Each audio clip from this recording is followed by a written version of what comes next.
from New Orleans, a special edition of the Clemson Dubcast for a truly special game. 16 days between semifinal and final. Just about everything that can be said has been said, but want to have the last word with my man, Mickey Plyler, coming up.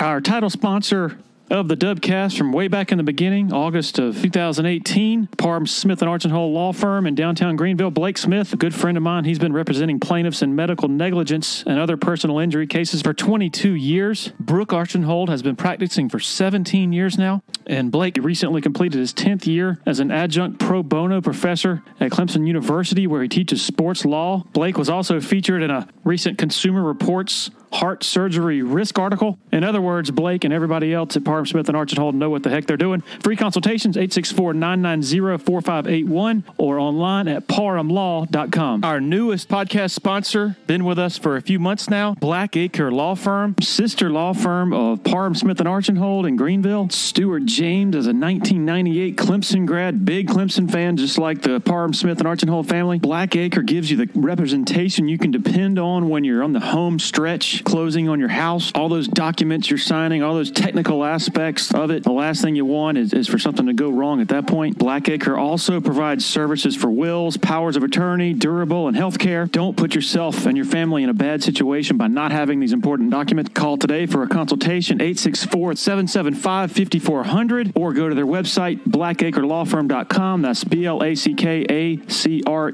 lawfirm.com. Okay, you might have noticed we're keeping the music on. Hey, kind of have to when the game is being played in a music town.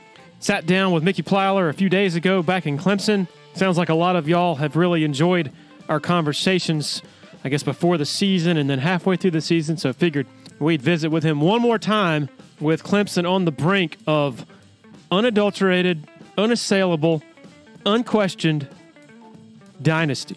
Here we go. All right, joined by my good friend Mickey Plyler. Mickey, you're sitting there with some cough drops on my desk. We both have some sort of stuff going on. You had it for a while. This is the third year in the last 5 years I've had dry, aggravated bronchioles and this dry cough. You have a wet cough. You have the opposite. So I have a smoker's cough. Well, but you don't smoke, so no. Yeah, I feel like I have a smoker's cough to it. But we will find a way to persevere. It's national championship week. We have to persevere and fight through this thing, right? Man, I am so excited. Yeah, I am too. I mean, like, I'm sure it would. If it were the same Clemson-Bama, I would still be excited. But I was just on a teleconference with Kirk Herbstreit and Chris Fowler about an hour ago, and man, you can tell they are thrilled and excited about this matchup. And you think there's Clemson-Alabama fatigue? There was, yeah. But now it's like almost overnight. It seems that Clemson went from being this refreshing challenger to the throne to now some people, it's not, I don't know if it's pervasive, but there are some people out there who are like already tired. Kelly Graham and I were talking about this day off the air. Is there Clemson fatigue? Is there LSU is a story, the Burrow story, he's likable, right? Yeah. And certainly Ed Orgeron's likable, and they're new, even though they're not new. They're blue blood, but they're new. Does that kind of lend to it, or are people truly, really tired of Clemson? Has the Dabo thing worn off? Did Dabo, whining a little bit this year? Did that hurt him a little bit? The brand a little bit? It did. And now, don't misunderstand. If you're a Clemson fan out there, or if you're Dabo or Clemson players, should you give a rat's behind about? No. No. Okay. And he was talking to his team. Yeah. Right. It was kind of interesting. Like, two things. Did he maybe go a little overboard? Maybe. But did he pull that stuff out of thin air? No. Paul Meyerberg and I talked about that earlier. But people do. The funny thing is, the routine that some media people have, you could have a responsible reporter who's doing a story on Dabo's, however long it was when he was sort of on his soapbox, a month, I don't know. And they're doing a story about that in past tense, and they say, Debo, what exactly were you talking about, and can we dig into that? And he repeats what bothered him. And then I go on a radio show with some people in Alabama, and they read the story about past tense, and they're like, he's whining again. He's saying the little Clemson thing again. Well, no, he just got asked about it again and rehashed what was bothering him at the time. The chip is the key. You got to have the chip on the shoulder. And if you remember, it was Tom Brady at last year's Super Bowl that was talking about disrespect card. I'm like, wait a minute, man. You're the New England Patriots. You've won more Super Bowls than anybody. You're Tom Brady. You're the greatest player ever. What are you talking about disrespect card? Yeah. So, but you almost have to invent a way. You know who does a great job of it in another sport? Brooks Koepka. Mm-hmm. You know, he talks about how he's left off these promos on ESPN, but it's a finding way to motivate. Now, again, Dabo's deal to me is always he's the walk-on. He's the guy who grew up with not a lot. He's a guy who has to always prove himself, and it always comes back. That's the core DNA of who he is. Yeah. So it's hard to be the walk-on if you're winning. You're playing for your 4th national championship in 5 years and trying to win your 3rd in 4 years. And so he's got to continue to redefine a way to do this. But they did it this year. You know. But in his defense, okay, let's say Clemson wins Monday night. Mm-hmm. The story is absolutely going to be universally dynasty. It's going to be about what they've done over a wide stretch of time. Okay? So for most of this season, I hate saying the word narrative, but the suspicion or the complaint was that, that this is this season. The complaint from skeptics. It shouldn't matter what you did last year and this and that, and your schedule this year. But isn't that ironic? That's what he was saying to his team too. Well, it's like, right. That's this year. This is this year. So he uses it for his team, but But his issue with the outside criticism was that nobody was giving them the benefit of the doubt. Or not nobody. People weren't giving them the benefit of the doubt.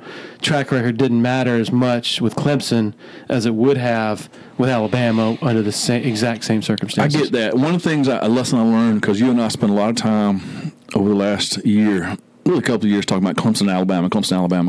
Well, other things happen, and other teams happen, and we'll talk about that a little bit, I think, during this podcast. But, one of the things is that it is an unbelievable story. And does Monday night change any of that? You say, what you just alluded to was dynasty. If they don't win, they will be preseason top 2 next year, right? Right. And one of the favorites win it next year. Do they have to win Monday night to have that, or have they arrived? I mean, Alabama, and losing 6 juniors now, and all, I think people are pouring dirt on them too soon here. They're not going anywhere. I learned a lesson this year, though, because, again, somewhere next year, there could be another Burrow. There could be another Brady. Justin Fields. There's going to be something out there that happens. Yeah. We had no idea. Now, I'll say this. Ohio State was better than we thought they were in the preseason poll. And LSU's better than we thought they were in the preseason poll. I have no problem Clemson being 3rd. I thought that on the field against what they looked like, I think Clemson should have been 3rd. Yeah. Yeah. But might be the best team. I don't know. Ohio State might be the best team. And that's the beauty of it, is that we thought, what was it, the last time we visited, we brought up what we thought in August, this Clemson, Alabama.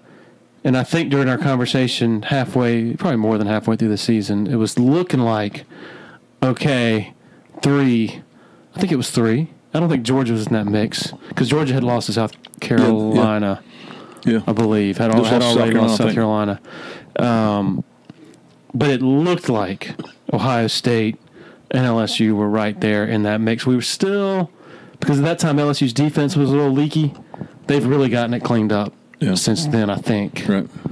Interested to hear your thoughts on that. Ohio State, boy, they looked like a great team. Yeah. In Arizona, better than I think. Clemson fans, it's dangerous to sort of to get caught up in what happened 3 years ago in the Fiesta Bowl. And, it's a Big Ten, slow. They're just inflating their stats against looking better than they actually are against slow teams, and maybe on that similar plane, Clemson fans who look back at 1 year ago. Right. As, we're going to slice up LSU's defense. It's going to be just as easy as it was against Alabama's defense. Kind of dangerous because, like Dabo said, each year is totally different. This past Fiesta Bowl is not 31-0. It was a last great offensive 4-play 94-yard drive and a end zone pick that saved the game. So that ought to show you that correlation. It means nothing. And there was no player at LSU, no coach at LSU that was on the field last year. Now, with that said, who's better, last year's Alabama team or this year's LSU team? This year's LSU team. Think? Mainly just because of the style of offense and the. I don't disagree with you, but let's just revisit for a second. Yeah. Tua this time last year was having as good a season as anybody's ever had. Yeah. You had Damian Harris. You had Josh Jacobs, who was a first-round pick. You had Judy, Ruggs, Waddle, Smith. Had Irv Smith. And you had this offense that what we were told on even going up the day of the game was the greatest offense, the greatest Alabama team ever. And I remember sitting here, not here in the podcast, but going into that game thinking this is the best offense I've ever seen. I think I told you that. So you think this LSU team's better? I do. Yeah. I think, okay. The way I've been saying it is relative to Ohio State, because you wonder, okay, is LSU better? Is Ohio State better? You're trying to size up the matchup. I think Ohio State is a better overall team than LSU, but LSU is a tougher matchup for Clemson, which factors because of personnel, or because you just had to beat Ohio State, or both? Because of scheme and personnel. Because it can't just be scheme, because there's that quarterback standing back there who is incredible. He is absolutely incredible. Now that said, I thought Ohio State scheme, they dialed it up pretty good. They were pretty aggressive. They were. They got away from the tempo at points, and that's one thing I didn't think about until today. About all the different factors that went into that game is the red zone stops. When you get into scoring territory, you naturally slow down, right? I don't think they kept pushing the pace, right? Because it's a bigger play call, right? You're thinking about, okay, I gotta get the right call here, and so it naturally slows down. I don't think they were going fast there on the last drive at the end. Not really. And it was a check down to Dobbins the entire drive, basically. Yeah. And so how about this? How about Clemson? You talked red zone. I think it's the single biggest statistic in the game coming up Monday night. And that and turnovers. Yeah. And neither of these offenses turn it over. Neither of these quarterbacks throw picks. Ohio State didn't turn it over either, though. That's true. Coming in. Very true. But you realize this. I heard the stat today or yesterday that in the last 3 college football playoff games against number 3, number 2, and number 1, Clemson has allowed 7 second half points. And that's Tua.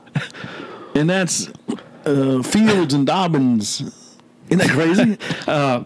Red zone stats. Red zone. In their last 2 games against Ohio State and Alabama, of course, in 7 red zone opportunities, Ohio State and Alabama have scored 1 touchdown. It's crazy. And that's not including the final interception, which came with Ohio State 3 yards outside the red zone. Go back and look at that game last year. I watched it again the other night in Santa Clara. Bama moved the ball. Right. And Bama was impressive. Right. Except for red zone, turnovers, and 4th down. Right. And Brent Venables in all his wizardry saw that, as great as Tua was going into that game, it was an RPO-based offense, and when you take away that first read, he tended to struggle. He showed that against Mississippi State. in 2018, showed it against Georgia, showed it some against Auburn. And of course, we're looking back in hindsight because, again, a year ago at this time, I'm like, this Alabama offense has no weakness. Yeah. You know, and so we have the benefit of hindsight, but hindsight is still important. It is. I don't see any similar example of teams giving Burrow those occasional fits. And then we haven't even gotten into Clemson doesn't have the defensive line that it had last year. The misconception is that Auburn did a great job against them. They held them to 23, but they had 500 yards against Auburn. And so that's why red zone will be really, really important. Sorry to interrupt. No, sorry. There were 5 possessions that LSU had that surpassed the 30 or got inside the 30, and they got 3 points on those 5 possessions. So again, it's like it was the first thing that came to my mind looking at this game, and I totally agree. That's going to be the money. I heard something new the other day. I had lunch with Taj Boyd, and we're talking about Brent Venables, and he said, I learned 2 things from Taj. I learned something every single time I talk to him, but one was about on this subject is that he is sure that they have shown that formation time and time and time again on the pick 6 to Terrell. Yeah, they've shown that formation time and time and time again, and Clemson has shown this pre-snap look time and time and time and again. And he goes, I'm just telling you, in Tua's head, there was 100% commitment to I'm going to throw this pass against that look, and here it is. But the one time they did it something differently, and if that goes back to Urban Meyer saying this about Brent Venables, that he is sure. He runs a 1/3 bear, 1/3 odd, 1/3 4-man front. Mm-hmm. And he said he's sure that he shows things throughout the regular season that he has no intention of doing anything but showing you that just so you have to prepare for it. Yeah. And so think of the genius of that. Finally, on that part of it, you've heard Venables talk about it. Remember the short yardage play against Louisville at home the year that Deshaun got hurt and they stopped him down there to goal line? Oh, yeah. Where he said, we saw that play on film. Western Kentucky. Yes. When Petrino was there. Yeah. Yeah. It's like, but that's who Brent Venables is. And now, can you stop him? I don't know. But I'd imagine on Monday night, we're going to see something from Brent Venables that we've not seen before. Sure. And just to add to that 2014 memory, I want to say it was his final preparations, like late Friday night or something, when he was like, I think I'm going to pop in that Western Kentucky. Yeah. Just that extra bit of homework. Yeah. But no, I agree. It just seems to me that this LSU offense is built to react to what you do. There's a counter to everything that you do. Now, you make a great point that Venables does such an incredible job of disguising what he does, but they when they're 5 wide and empty, you have to do so much to keep from getting exposed in that way that I wonder if if that is going to inhibit his normal creativity and bring in pressure from all these different places. And I don't know. I would frame it a different way. You said that they react to anything you do. Mm-hmm. I would say it's almost like in basketball where you got a fast-paced 94-foot game against a half-court team. Who can force the other to do what you want them to do? In LSU's case, if you want to play nickel and dime and quarter, if you want to put 7 defensive backs, whatever, then you've got a 1,300-yard running back there. And so that is reactionary time. But I think where they're more dangerous is in the empty sets. And in that case, the ball's going to come out quick. They're going to isolate their guys in space against your guys in space. And so that negates a pass rush. They only protect with 5. Right. And so they're going to dictate to you that you're not going to send 6 or even 7. And so if you do that, they're dictating to you what you can't do defensively. Does that make sense? Yeah. And the other part of it is, so what do you do? Well, Oklahoma tried something. Oklahoma tried to drop 8.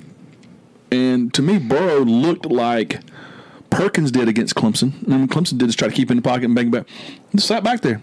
He just sits back and waits because you're not going to cover forever. Right? The other thing that impresses me about LSU is, obviously, the running back catching the ball out of the backfield. 50 catches this year. 50 catches. The tight end, 42 catches. There's 3 wide receivers. It's 48 touchdowns among 3 wide receivers. It's crazy. 18, 18, and 12. It's crazy.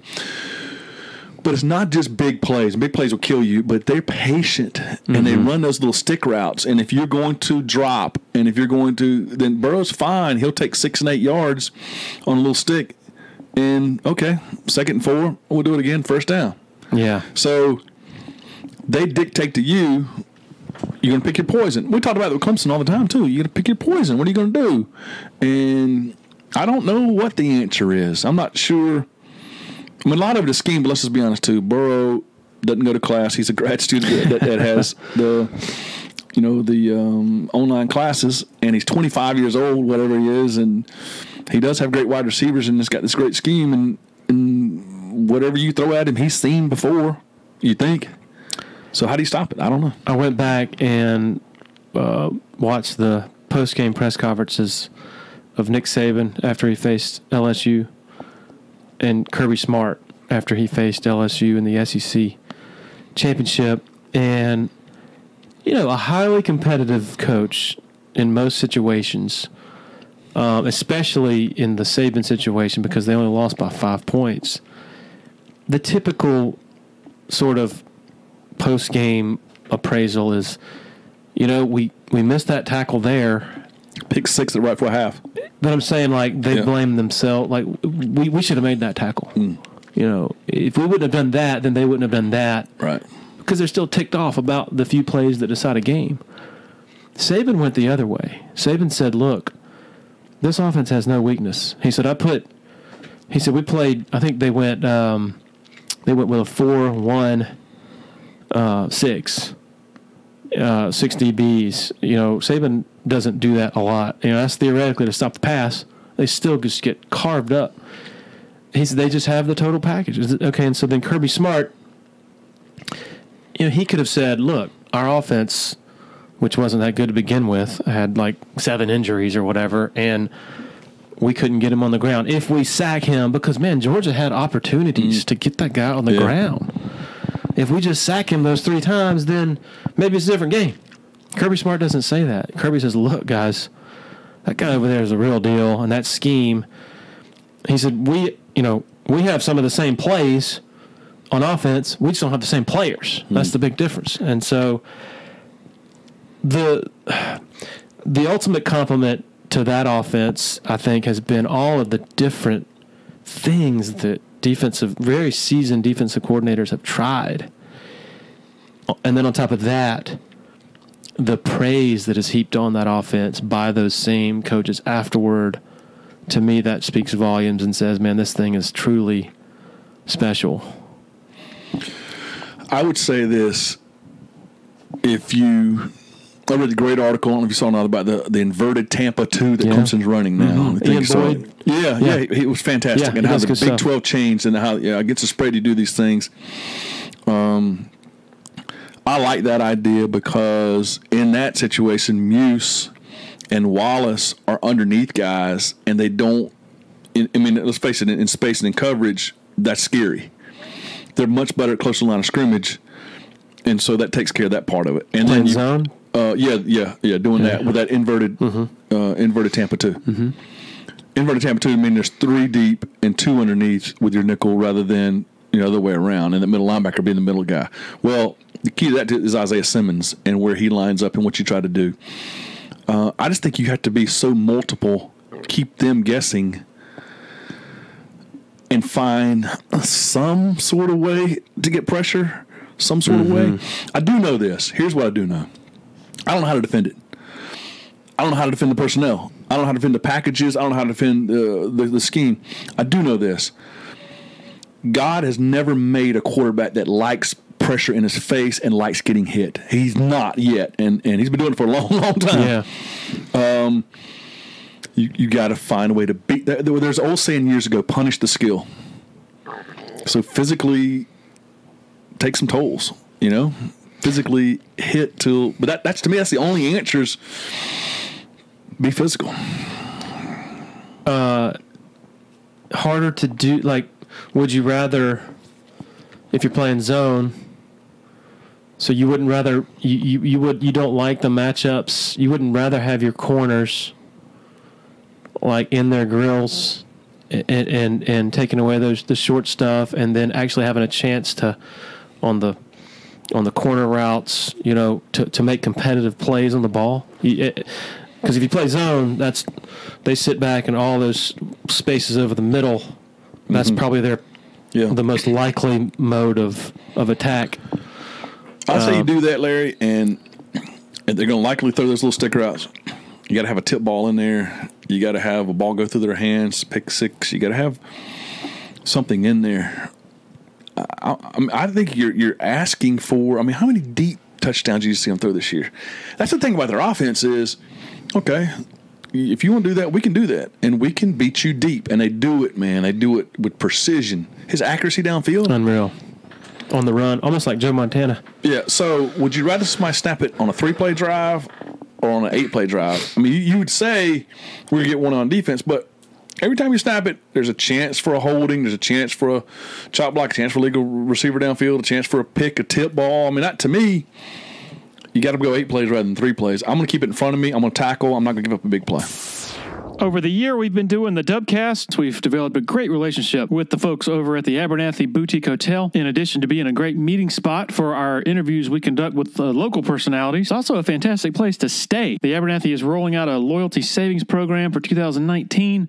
After your 3rd stay, you'll automatically be rewarded with an exclusive offer. It can be applied to future reservations for the remainder of the year. 15% off rooms, 15% off food and beverage at Taps Bar and Cafe. Learn more at theabernathy.com. If you run a business that conducts credit card transactions with customers, you got to learn about Tandem Payment. Credit Card Processing Company has offices throughout the Southeast, but the one in Greenville in the Upstate, headed up by a 2005 Clemson grad. Tandem's technology allows business owners to offset their credit card processing costs by applying a small customer service charge to each sale they make. Tandem has an A+ rating with the Better Business Bureau and was awarded the Better Business Integrity Award in 2013. Check them out at tandempayment.com.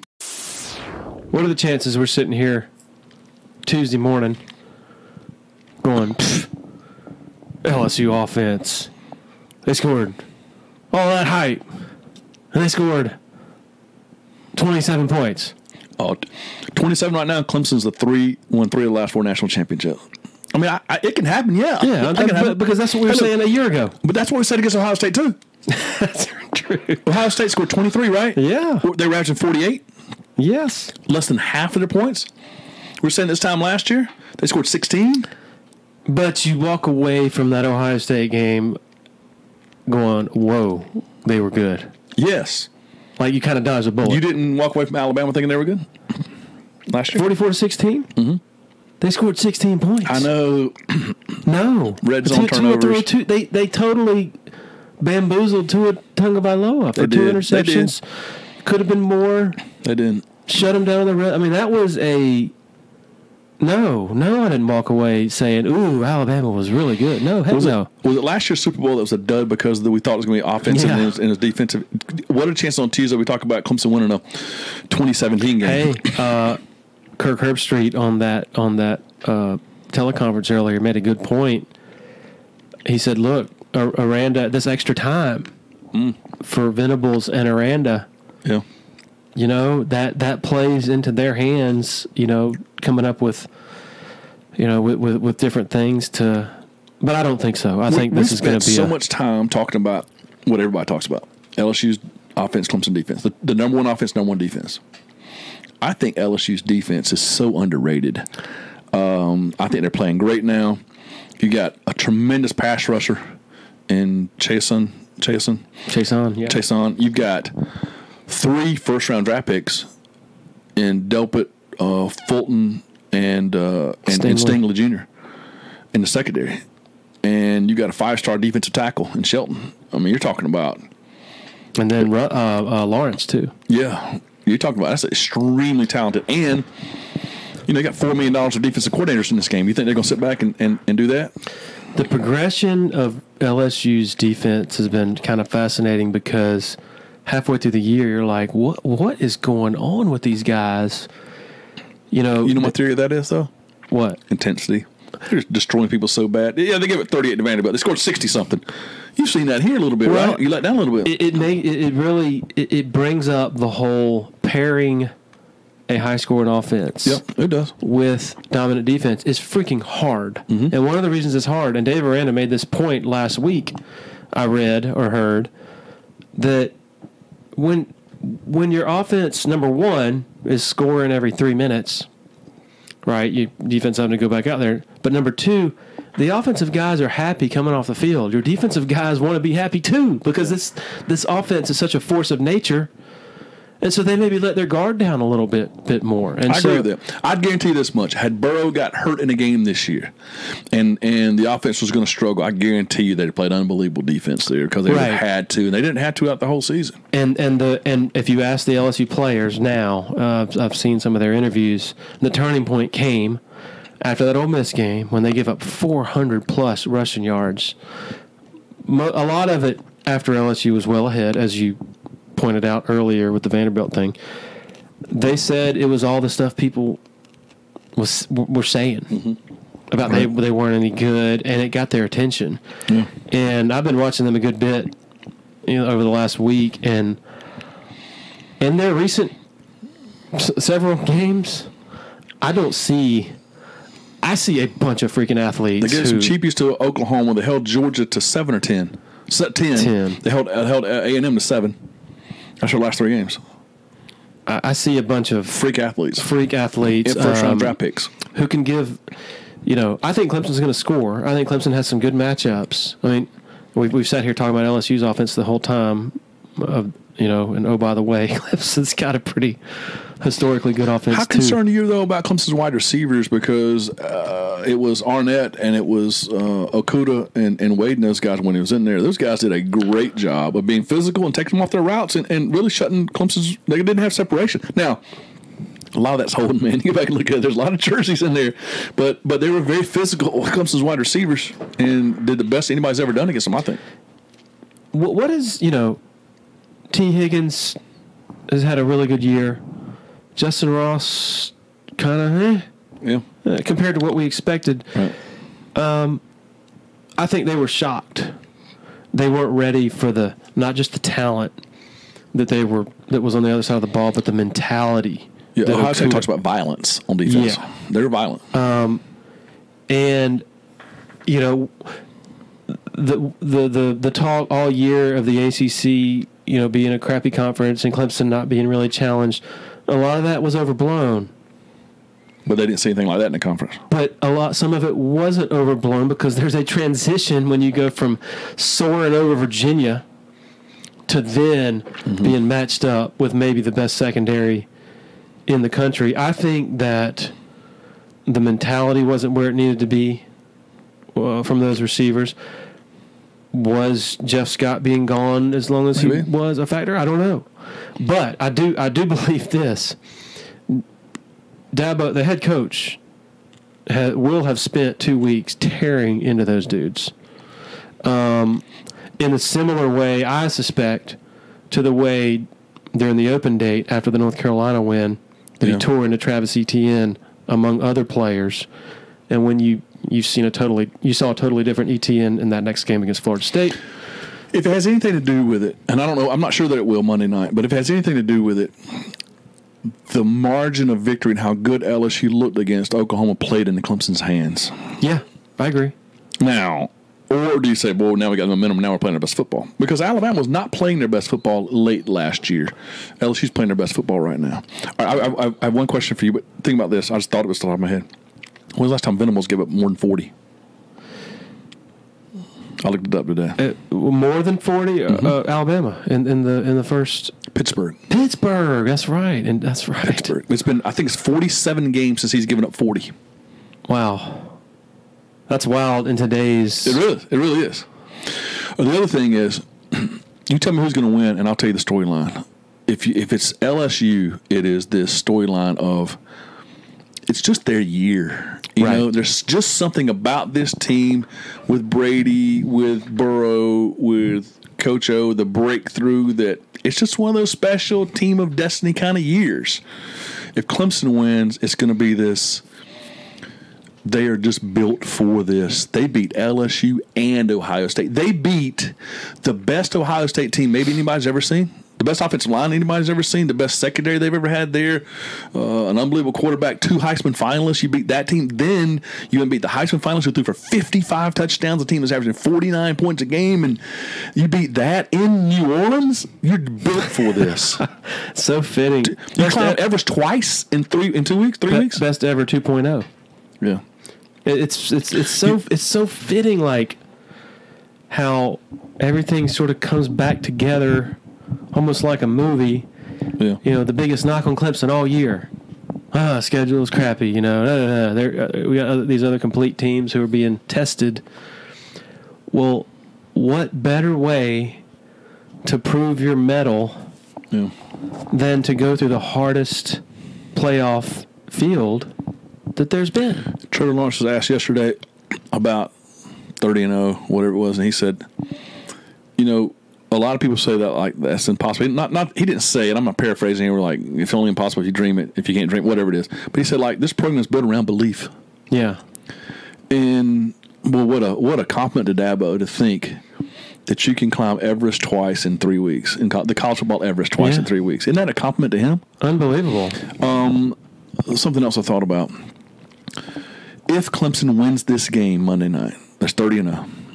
You look at the schedule next year. We don't know how it's going to come out. They're going to be favored over everybody. You got to go to Notre Dame in November, probably your 10th game of the year, maybe. That's 40 in a row. Nobody's going to beat them before that. If you win this one, listen, just hear me out. I'm sorry. 40 in a row. Just hear me out on this, all right? Just saying it is just crazy. I know, it's crazy. All right, so let's think about it for a second. If you find a way to win, you would have won 3 out of 4 national championships. Play for it 4 out of 5 years, won 3 out of 4. You're going to be preseason number 1 next year. You're going to go into Notre Dame 40-0. You win that one. Now you're looking at at least 43-0, and a chance playing for your 4th national championship, playing for the 5th time in 6 years, and winning your 4th national championship in 5 years. You said something that really hit me the other day. Is when you said, this is one of your tweets, that it feels like this thing's just starting. Yeah. We talked about that. You and I talked about it before. Like this is not the end of something.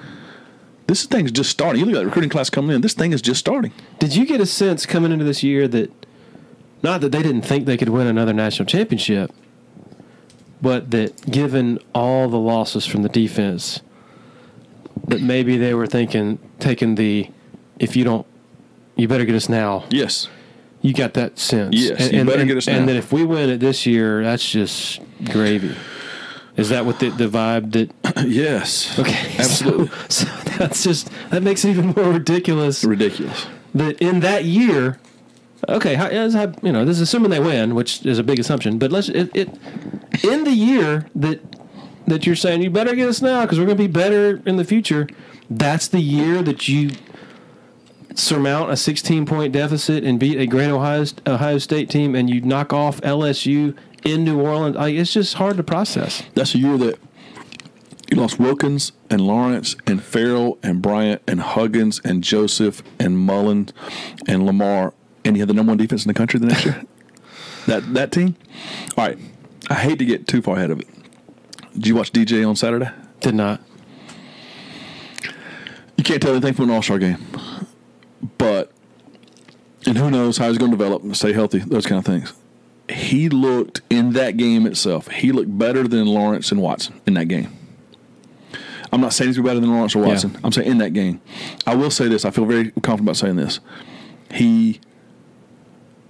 Because of the system he plays in, he just won the national championship, his team did. He won the state California championship. He's playing these games a lot like Watson did in Gainesville, winning a state championship, a lot like Lawrence did and doing well in these 7-on-7, whatever. My point is, he's cut from the same cloth. Sure. And now you start talking, because there was a thought. I was on a Gamecock message board the other day, and the texter or the emailer texted in or emailed in, whatever. You think they're going to hit on this next quarterback? They've had 2 unbelievable runs at quarterback. Can they hit on the 3rd one? And he goes, well, the odds are against it. Sure, they are against it. But what if he's as good as we think he is right now? What if he's cut from that same cloth? And then who else in the history of college football has ever had that run? Maybe Miami, maybe Southern Cal, maybe, but... Yeah, that's... What's wild is I was talking about this with somebody earlier today. Clemson was in on Lamar Jackson at one point, and let's just say, I mean, if he would have come to Clemson, hypothetically, they would have won it all in 17 easily. Easily. So you're talking, they'd be going for their 4th straight national championship right now, with a quarterback succession from Boyd, Watson, Bryant for a year. Lamar Jackson. Yeah, Trevor Lawrence. I got one more for you. I know we're up against time. I got one more for you. We ain't got to go to break, nothing. This podcast. I love it. I'm having lunch with Taj Boyd the other day, and we're talking about the play, the final touchdown. You know, you talked about it, you wrote about it, in that he told Etienne before the drive, he told Trevor before the drive, we're probably going to run the pop pass at some point in time. It's going to be great. It's going to work. It's going to be great.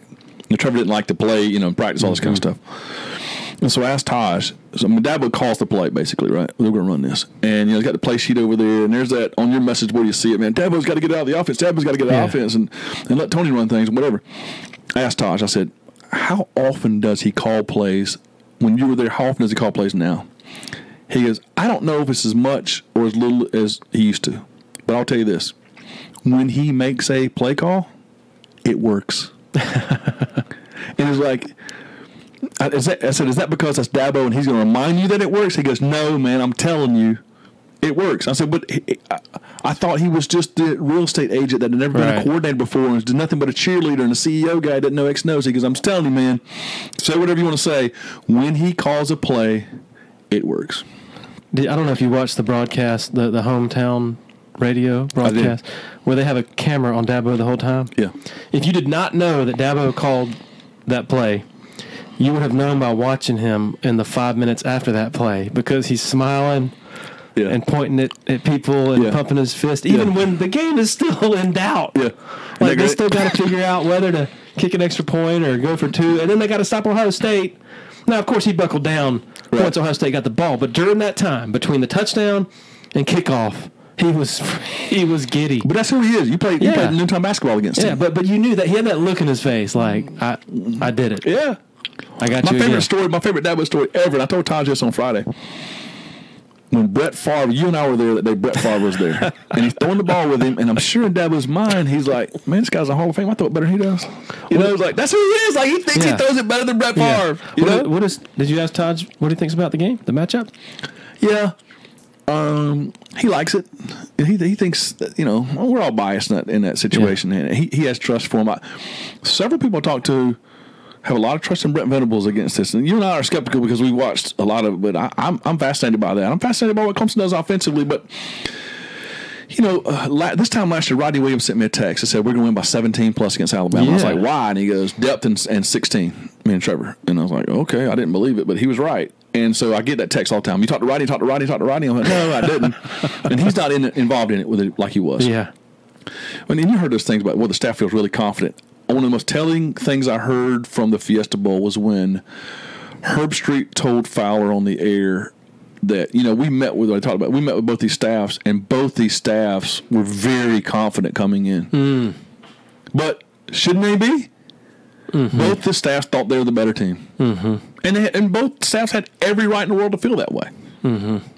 I just wonder, one of the shames in Ohio State got a lot of flack about, the complaining of what happened there, but the travesty of this 2019 Ohio State team is that might have been their best team ever, but we will never recognize that because they didn't win the national championship, and they've won so many. Right. They didn't win the national championship. What got my attention in the run-up to the Fiesta Bowl, when you had a lot of Clemson fans who are saying, give me a break, we're going to blow their doors off, full disclosure, I picked Clemson to win by, I think, 12 points. Thought they would pull away in the fourth quarter. But the thing that got my attention was late in the season, Kirk Herbstreit, I think it was when Wisconsin played Minnesota, he was doing that game. And he went into Wisconsin's box, the AD box, Barry Alvarez, and he asked Alvarez what he thought of Ohio State, what he had seen, and Alvarez said that, Kirk, that's the best team in the Big Ten by far that I've seen since I came into the league in 1990. And that's not, that's real talk, right? Like, there's no reason for Barry Alvarez of Wisconsin to want to be on the Ohio State bandwagon. So you're telling me that Clemson got down 16-0 to that team and came back and won? Incredible. I tweeted this out. Just full disclosure on this. After the game's over, my mom calls. And she said, can you believe that? I went, Clemson had no business winning this football game. She got mad at me. She said, what are you talking about? She didn't know what I was trying to say. And I said, really came down outside of heart and culture, the Clemson shouldn't have won that football game. Ohio State was more physical. They might have been the more talented team. They had a 16-point lead. Clemson had no business winning that game, but they did, man. But in the suspicion, the feeling going in from a lot of people, including me, was that it's just hard to bet against the ones who have been there. Yeah. And lo and behold, J.K. Dobbins, a fantastic running back who did a lot of great things in that game, dropped two touchdown passes. Justin Fields, who was a great performance, had a couple of had a couple of mistakes, and that's what those fatal flaws are so huge. Tua had an unbelievable season. He had a couple of fatal flaws. Yeah.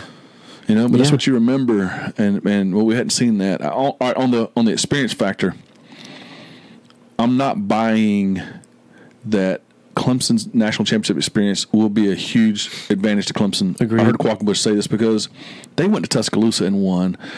They beat Georgia, and then they went down to beat Oklahoma the way they did. Now, I will say this. On the other side of that, the Oklahoma win means nothing to me. Right. NFL scout, I got word of this, said in the pregame that LSU would be playing against air on defense. They were so depleted. They weren't good to begin with, and then they had all the suspensions, injuries, and all. So that I'm not basing what I saw in that game among, wow, this is the great, 62, 63. They could have scored whatever. Oklahoma was not any match. It wasn't going to be a match in that game. Bottom line, LSU has been in tons of big environments all year, dating back to Texas. You can say what you want about Texas not being any good, but that's a big game. The point is, huge game, and they Auburn and Florida and Alabama, and the A&M game and the Georgia game. Those are big games. You handle success because there's a lot of pressure on you coming down the stretch, and you handle success. Crazy thing is I was watching the Florida game earlier. That's in Baton Rouge. I had forgotten that Florida was up 28-21 in that game. Yep. In the third quarter or a halftime? Yeah, third quarter. Yeah. They took the first drive of the third quarter down the field and went ahead. And that was the last time they scored. Yeah. Some good, but then again, LSU different team. Then it's like what Dabo says. You don't want to be playing your best football in September or October. You're in trouble if that's the case. Well, LSU is following that formula too. Like they are at their best, it seems. One thing I hope that doesn't happen, that almost happened in the it did happen in the Fiesta Bowl, is in-game injuries were big. Dobbins was not the same, and Higgins was a big factor. And Ross got hurt in there. You don't want to see that because you want both teams at their highest. But now, we didn't talk about this at all, but can we not do something about the turf out in Glendale? That's hard to believe. You're sitting there on ice skates playing that kind of game. That's absurd. That happened. That won't be a factor in the Superdome. I'm guessing. But I don't want injuries to be any kind of factor for either team in this game. And when the biggest one to monitor, I think, is Edwards-Helaire, because even though he's supposed to be 100%, it does not take much to aggravate a hamstring injury. Yeah. So that would be massive if he. All right, I want to revisit this quickly. You and I spent 2 or 3 years talking about Clemson, Alabama. Bama dead? Not dead.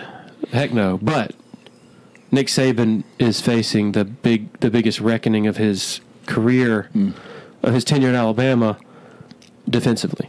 Okay. As he tries to figure out how do I keep from giving up 40-plus points 3 times a year.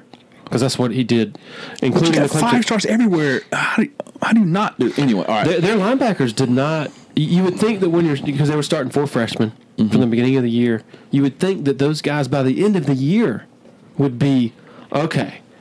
That guy's a monster. Would they be developed?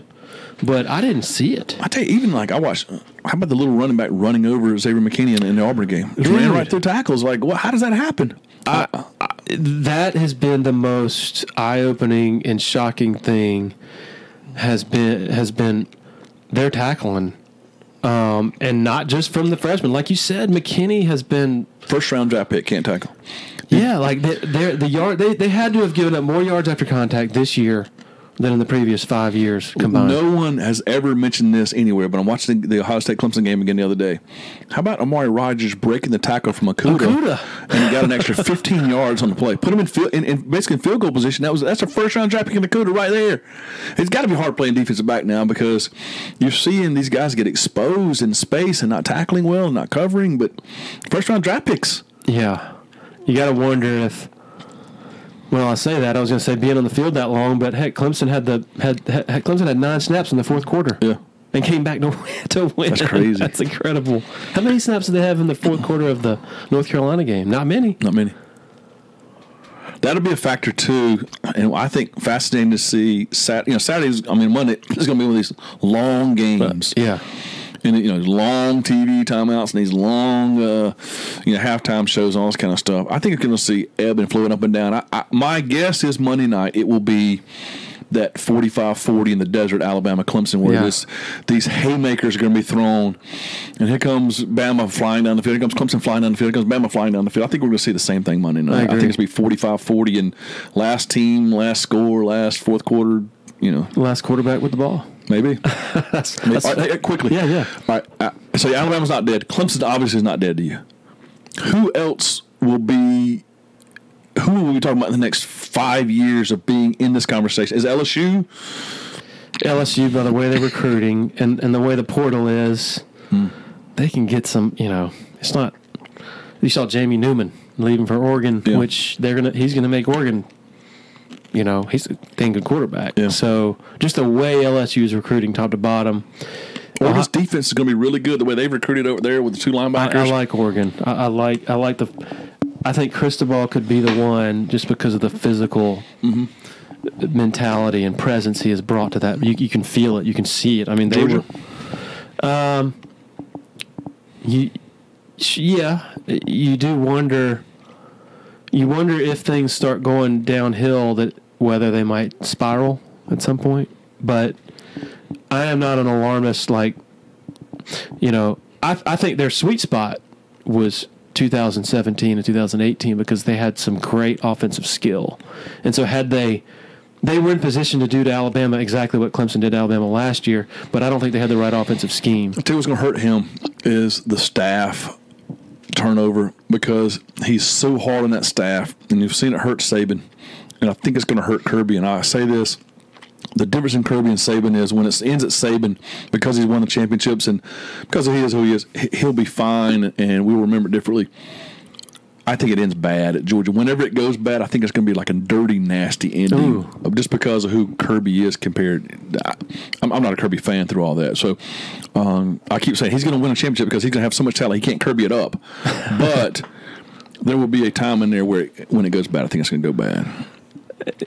Just the stubbornness with the offensive direction, that makes me skeptical because they had those athletes on the outside. Yeah. This year they didn't because they lost them all from last year. How about Oklahoma? I've been saying this for several years. All you have to do is look at the draft picks off the not just Oklahoma's defense but Big 12 defense, and look at the recruiting, the defensive recruiting. Star rankings, not that that's the end-all, be-all, but it gives you a good indication. They got to recruit defensive guys. Yeah. Otherwise, they're just going to be they're going to be giving up 50 and 60 points to these. The elite are separating themselves, right? Yeah. We're seeing that. Clemson, Ohio State, Alabama. We agree Ohio State's going to be in there, right, with they and what they're doing. So we see that for sure. Can you make it in there? Texas or I keep saying Texas A&M, but boy, every year they don't go. You're like, I don't know. It makes it harder for them to get back in there. Big supporter of the Clemson Dubcast is Harris Flooring America. Based in Anderson, South Carolina, Harris Flooring has been instrumental in a lot of the facilities transformation you've seen on Clemson's campus lately. From the Allen Reeves Center to the McFadden Building to Memorial Stadium to the Neary Center. Family owned and operated since 1947. The owner, Scott Junkins, big Clemson guy. Harris Flooring is just as good inside the home and the residential realm as they are with the larger scale commercial stuff. Give them a call, 864-642-6183 or online at flooringamerica-anderson.com. Quick word about Uptown Realty LLC, headed up by Patrick Enzer, former sports writer who decided to get into the real estate game. Uptown Realty, locally owned and operated out of Sumter, but they serve the Eastern Midlands and PD area with the buying and selling of homes, commercial properties, and land. They also offer affordable new housing in the mid-130,000s from a local custom builder. Patrick is the sole owner and broker in charge. Grew up in Anderson, going to Clemson games, been in Sumter for 15 years, loyal Tiger Illustrated subscriber, loyal Dubcast listener. Website is uptownrealtysc.com. A&M long term, like the next 5 years, you would say they'd be a logical candidate because of the resources they have. Oregon, go back to them. Penn State, yeah, possibly. But again, it gets back to what kind of how do they hang with Ohio State recruiting wise? That's true. How does Florida State come back? That's going to take a while. Yeah, I agree with that.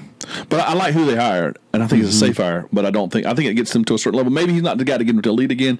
He'll get them out of the doldrums, maybe. Florida. How about Florida? You're not a fan?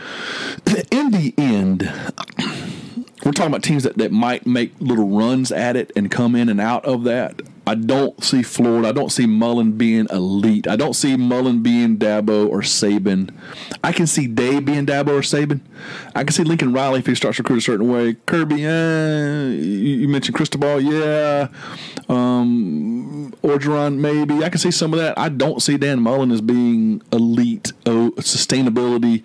He's about winning a championship. I'm talking about or getting to the playoff. I'm talking about being one of those 4 or 5 over a 2 or 3 or 4 year period. Mm-hmm. I think Florida might get a Tebow or whatever it might be. Them, all these teams can.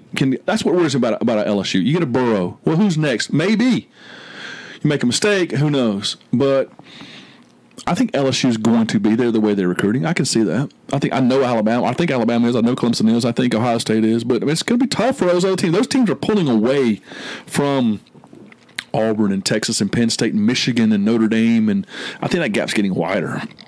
Agreed. And as easy as it is for Clemson fans to sort of ridicule Ohio State fans, pretty amazing how that thing took shape in the aftermath of 31-0. Yeah. Because Urban Meyer cleaned house on offense, brought in Ryan Day, and then a month later, they bring in that recruiting class. Yeah, that 2017 recruiting class, just all so many of those guys, those studs, were in that class. Yeah. It just goes to show you a loss that you think is, debilitating, and they're never going to recover from that. You saw how quickly they turned it, and how the same thing winning and losing in that situation though, because the high and the low of the low. As long as you recruit at a high level like that, you can sustain. You can Clemson lost all those defensive linemen, and here they are again. But you have to do it every single year at that level to be able to overcome or to sustain, and it's hard, man. All right, I got one more for you. I know we got to go. We're up against a break. Well, not a break, but I listen to political talk all the time. And I was listening to a guy talk about the other day about macro and micro character. And I said, like, Jimmy Carter was a great micro character guy, terrible macro character guy. Like, day to day, he's a great guy. He's a terrible leader, whatever. I'm not going to get into politics, but that's what he's talking about, like the macro and the micro. And I always put everything in college football terms. My wife talks about her job. My family, my friends talk about their jobs. And I always think about just college football and coaches and athletic directors. Is Dabo better in the micro of the everyday hands-on, what he does in that program? Or is he better in the macro, which he's so good at the BYOG and so good at the big picture? And because I think that's a very – I could probably get 2 different answers from 2 different people on that. But I look around a lot of other places, I don't and I think it's pretty obvious with other coaches. You know what I'm saying? Yeah. I think the idea that we don't know the answer, or I don't know the answer to that question, shows you just how good Dabo is at both. Right. And how rare that is. He's elite in both. Yes. Because that is different. How you handle the day-to-day individual relationships, the motivations, the development stuff, your staff stuff, your recruiting stuff, the individual decisions you have to make, the game plan, all that is totally different than the big picture of who you want to be in the macro, right? And the guy, I think, is elite in both cases. And I think that's a big, rare deal there. You've heard people like, I would say, I'm trying to think of a great example of it. You've heard people say, man, this guy, the play calling wise, like, you're not going to beat this guy. Yeah.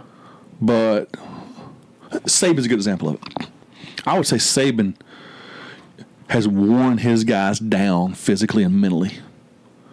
I would say that is a macro issue for Nick Saban. And if I was athletic director at Alabama, while I would never tell him this, we need to address the macro of what our big picture program is about, because you're wearing down. It looks that way to me. Yeah. Right? Does that make any sense? It does. Am I off base with this or not? No, the micro and the macro brilliance of Dabo, I think, manifests itself in the course of a 3-hour game, if you watch him.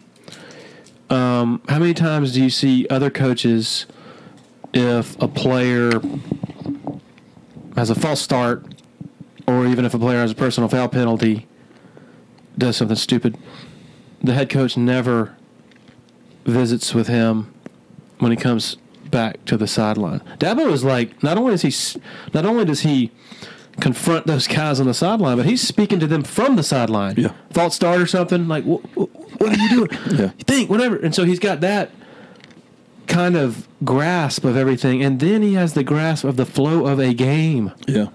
Like, he is not a CEO. No. It's funny, I keep going back to the teleconference with Herbstreit and Fowler. A question came about comparing Orgeron and Dabo, the CEO type thing, whatever.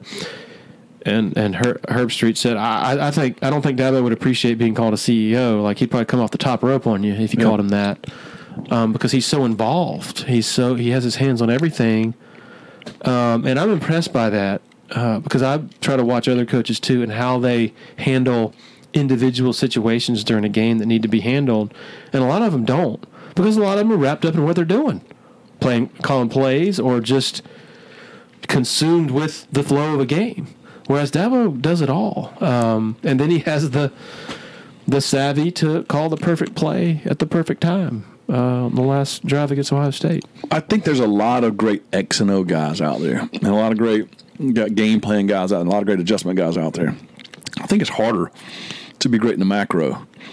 And here's a guy that came up, like I said, BYOG, or we serve your hearts, not your talents, or let the light inside of you shine bigger than light on you. I mean, there's stuff like that is true. That's how he runs his program. And the big picture of who his program, what it's about, all those are, I'm here to serve these kids, and the guidance of being a father and a husband. I don't know Nick Saban cares about that a whole lot. Right.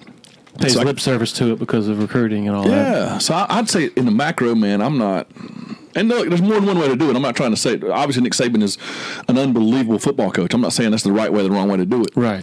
What I am saying is it is so rare to find someone so good at the micro and the macro.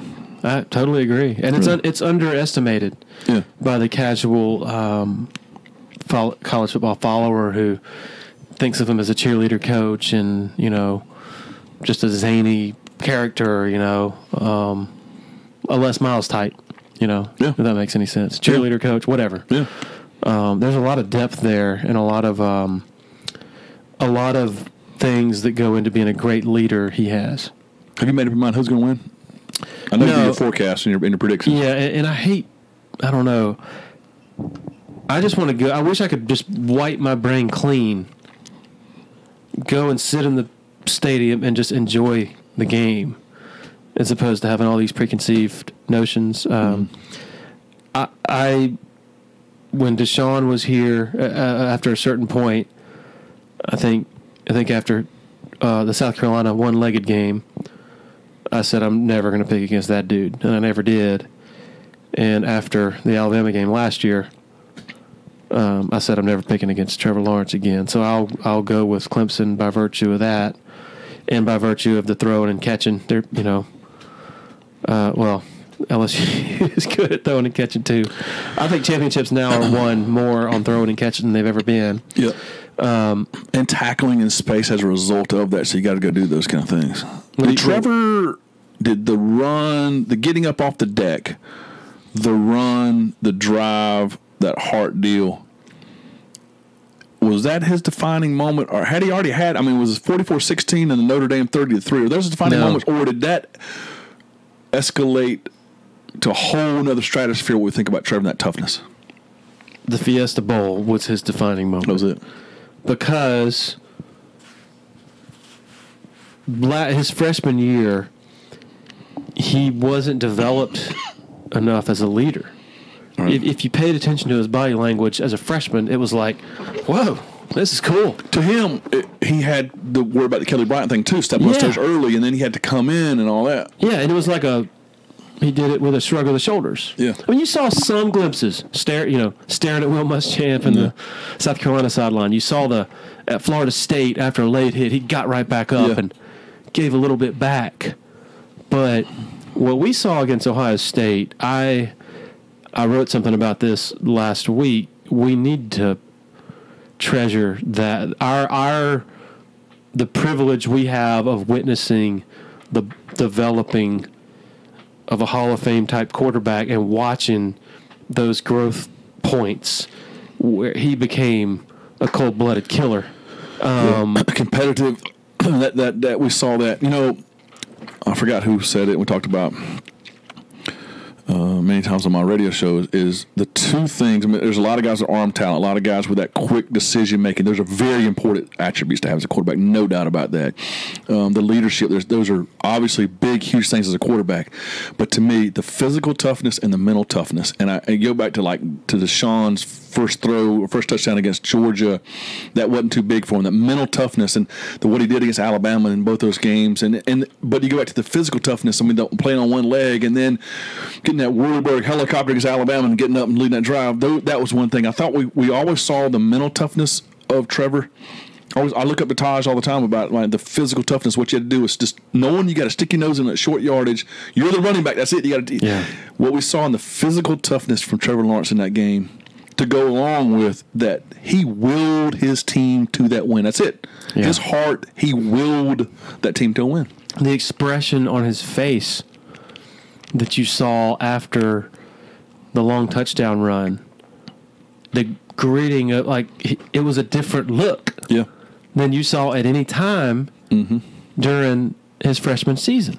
He was able to get by on talent and smarts alone in the playoff last year, whereas this required a transcendent type of put everything on my back. How many quarterbacks out there go into a shell after taking a hit like that? Yeah.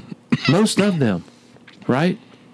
And he took it to an even higher level and wasn't going to be denied. And amazing that we, so soon, 3 years after seeing Deshaun do his thing, we get to see this, at one school. We'll leave you with this, buddy. DJ. The knock on Deshaun not starting early. And one of the few things to say about Trevor was, physically, what was Deshaun, 183 pounds or whatever when he first got here. And you get this big giraffe-looking, long-legged thing in Trevor. DJ's 6'5" and 250. He looks like a tight end right now. It's like Jalen Lay right now. Oh, man. It's going to be a lot of fun. Spring practice is going to be fun. Yeah, we had a lot of fun. You have a prediction? Yeah, I think Clemson wins. I think high-scoring track meet. And I don't know if it's going to be that last-second touchdown like we saw against Alabama with Renfro, or that great goal line stand or whatever, like you saw against Ohio State. I think they find a way. I think they will themselves away. And then now if they don't, you tip your hat and say this was just that special team, a special year, and you're going to run into those sometimes. And you walk away with your head held high. Yeah. This isn't All these are gravy, now for Clemson. And it doesn't change how you feel about next year or about the program going forward because there's many more of these to come. Almost like that 45-40 game in Phoenix. But I just think I think this team's built for this. If maybe this is that special, maybe this team's is just ran into the unlucky buzzsaw that you got with LSU. Or maybe Chad Smith's here for a reason and Nolan Turner's here for a reason, and maybe the Dabo just got whatever it is that Midas touch, man. Maybe. I was joking around with some friends after the Iran thing, and they're threatening to retaliate. I'm like, man, can we just wait until the day after the national championship for a nuclear war? We gotta get this game in. I'll tell you something terrible, okay? I'll never admit this, but I'm going to do it on the podcast. I got a text from my grandmother, my mom today. My grandmother's gravely ill. Your grandmother? My grandmother is. She's 90. She's 95 years old. I'm sorry. She's gravely ill. And we're joking about we'll be in New Orleans on Monday, so but no, she's I saw her at Christmas, and she's starting to suffer a little bit. So I'm at least shifting my prayers towards peaceful, peaceful, and she's led a great life and all this kind of stuff. But I'm in the back of my mind, I'm thinking, well, I'll be in New Orleans on Monday, so that's a terrible thing to say. Terrible. So on Tuesday, nuclear war and funerals. We're fine, but between now and then, no. Just obviously prayers to her for that one. Yeah, sure. Man, what a fun podcast as usual, and what a great time to just be talking about such a matchup. It's these don't come around very often, so. No. Yeah, going to be a lot of fun. Safe travels down there. Get rid of that cough. This podcast has been brought to you by Camel Light Cigarettes. For our All right, Mickey. Thanks, buddy. Thank you, buddy. All right. Thanks to Mickey Plyler for joining us. A quick word about the next podcast later this week, after the game, of course. We had planned to sit down with Charlie Whitehurst in New Orleans leading into the game. But, we figured when you're in New Orleans, you don't want to waste an hour that could otherwise be used eating or frequenting the many fantastic establishments in New Orleans. Charlie readily agreed with that theory. So we're planning on talking to him by phone sometime this coming week, and there should be a lot to talk about. Anyway, everybody have a wonderful rest of the day, and then oh boy, tomorrow, here we go. Looks like a fun one. Cheers.